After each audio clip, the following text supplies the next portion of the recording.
एक जो माहौल देश का था इतने सालों से, उसको रातों रात बदल के रख देता है।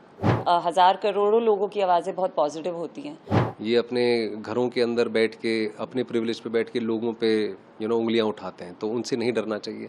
आई थिंक जैसा नाम सजेस्ट करता है, द साबरमती रिपोर्ट एक ऐसी दुर्घटना के बारे में है जो 27 फरवरी 2002 को हमारे देश में हुई थी, गोधरा में। और एक सच है जो सच की एक बात होती है कि वो सच सच ही रहता है, और उसको दिखाने के तरीके बहुत होते हैं, पर्सपेक्टिव्स होते हैं, और हमारी फिल्म बस उसी के बारे में है, जर्नलिज्म से रिलेटेड है। नाम में रिपोर्ट है तो इसका मतलब जाहिर है कि हम ये बताना चाहते हैं कि क्या रिपोर्टिंग हुई थी, कैसी होनी चाहिए थी, और हम ये दर्शकों को प्रस्तुत करना चाहते हैं ताकि वो खुद देखें और डिसाइड करें फिर कि क्या सच है और कितना सच है। ये बिल्कुल सही कहा आपने कि ये उस दुर्घटना के साथ ही साथ पत्रकारिता पे भी कई सवाल उठाती है।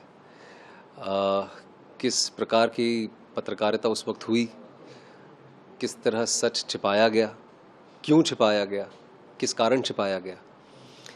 एक ऐसा हादसा हमारे देश में होता है जो हमारी राजनीति को, हमारी राजनीतिक मानसिकता को, और एक जो माहौल देश का था इतने सालों से, उसको रातों रात बदल के रख देता है। जो हमारा भारतवर्ष है, जो लोकतंत्र है, उसका चौथा स्तंभ होता है पत्रकारिता। उसकी क्या प्रतिक्रिया थी, वो किस हिसाब से उन्होंने अपनी जिम्मेदारियां निभाई, और उसका क्या प्रभाव देश पे, देश के लोगों पे, लोगों की मानसिकता पे पड़ा, उसके बारे में भी है ये फिल्म। तो काफ़ी सारी चीज़ें हैं। हमारा मानना ये है कि आज की जो ऑडियंस है वो कॉम्प्लेक्स सब्जेक्ट्स को संभाल सकती है, समझ सकती है, और ख़ुद ही निर्णय ले सकती है कि उनको वो फिल्म पसंद आई या नहीं पसंद आई, या उस फिल्म का उद्देश्य क्या है। तो बस यही है कि 15 फरवरी को फिल्म आ रही है, एक बहुत ही इम्पॉर्टेंट इवेंट के ऊपर फिल्म है। और जैसे मैंने कहा कि डेमोक्रेसी का जो फोर्थ पिलर होता है, जर्नलिज्म, उसका क्या रोल था, उसकी क्या मुख्य भूमिका थी। एकता ने बहुत सोच समझ के, और जो पूरी टीम है, राइटर्स की टीम, जितने भी सब लोग कनेक्टेड थे, उन्होंने बहुत रिसर्च की है इस केस पे। एंड मेरा एक पर्सनल जो जर्नी है एज एन एक्टर, वो यही है कि मैं वही काम करूं जो कुछ कर सके, कोई चेंज ला सके, किसी की सोच को जागरूक कर सके कि आप सोचें। तो मैंने हमेशा से वैसा ही काम किया है, तो ये मेरे लिए उसी डायरेक्शन में था। एंड इनफैक्ट बहुत ही पावरफुल था, ट्रू स्टोरी है, और उसे बताने का एक हम एक्टर्स हैं और हमारा मीडियम ही हमारा काम करना, हमारा जो कलाकार बन के हम जो काम करते हैं, उसी में हम अपनी बात कह सकते हैं सबसे अच्छी। तो आई थिंक जितना भी हम अंदर फील करते हैं एज सिटीजन्स, इससे बेटर कोई अपॉर्चुनिटी नहीं थी मेरे लिए कि मैं आऊं और देश के इतने इम्पॉर्टेंट एक इंसिडेंट के बारे में, एक अनफॉर्चुनेट इंसिडेंट के बारे में कुछ पहल हो पाए, कुछ बात हो पाए, और उसमें मैं एक किरदार प्ले कर सकूं, तो मेरे लिए वो बहुत अहम था। जो ट्रोल करते हैं लोग, आपको उससे डर नहीं लगता? नहीं सर, डर नहीं लगता, क्योंकि वो बहुत सारी आवाज़ें हैं। कुछ लोगों की आवाज़ें अगर बुरी होती हैं तो हजार करोड़ों लोगों की आवाज़ें बहुत पॉजिटिव होती हैं, तो उन चुनिंदा लोगों से डरना नहीं चाहिए।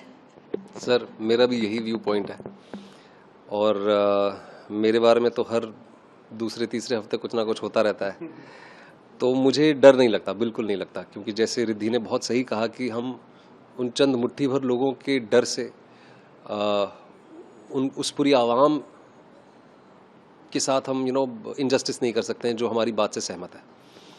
और जो मेरी फिल्मोग्राफी रही है, जो मेरी कोशिश रही है इतने सालों से, कि मैं कुछ ऐसी फिल्में करूं जो लोगों को इंस्पायर कर सके, जो एंटरटेन तो करे ही करे, पर साथ ही साथ में, क्योंकि मेरा ये मानना है कि सिनेमा एक बहुत ही इन्फ्लुएंशियल मीडियम है, और मैं ये जो प्रिविलेज है मेरे पास, मैं उसका सही उपयोग कर पाऊँ और लोगों को एंटरटेन करने के साथ साथ इंस्पायर भी कर पाऊँ। और ट्रू स्टोरीज़ करना मुझे पसंद है। बायोपिक मैंने अभी की हाल ही में, 12th फेल, लोगों ने उसे भी पसंद किया।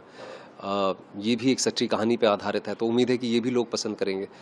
पर रहा सवाल सोशल मीडिया का, पहले बहुत फ़र्क पड़ता था सर, जब ये चीज़ बहुत नई नई थी मेरे लिए भी, और मेरे ख़ास तौर पे मेरे परिवार के लिए भी। क्योंकि वो आम जनता है, उनका मीडिया से कोई लेना देना नहीं है, तो उन पे काफ़ी असर होता था। लेकिन आहिस्ता आहिस्ता करके उनको भी मैंने कंडीशन कर लिया है कि ये नेमलेस लोग हैं, ये फेसलेस लोग हैं, ये अपने घरों के अंदर बैठ के अपने प्रिविलेज पे बैठ के लोगों पे उंगलियां उठाते हैं, तो उनसे नहीं डरना चाहिए। और जो आपकी दिल की बात है उसे निडर होके, निष्पक्ष होके सामने रखनी चाहिए, और यही एक कलाकार की जिम्मेदारी होती है मेरे ख्याल से। कभी रिलीज है ये फिल्म? ये 15 नवंबर को रिलीज़ हो रही है आपके नज़दीकी सिनेमा घरों में। बहुत ही मेहनत से हमने इस फिल्म को बनाया है, और उम्मीद करते हैं कि आपको ये फिल्म पसंद आएगी और आप लोगों को रेकमेंड भी करेंगे।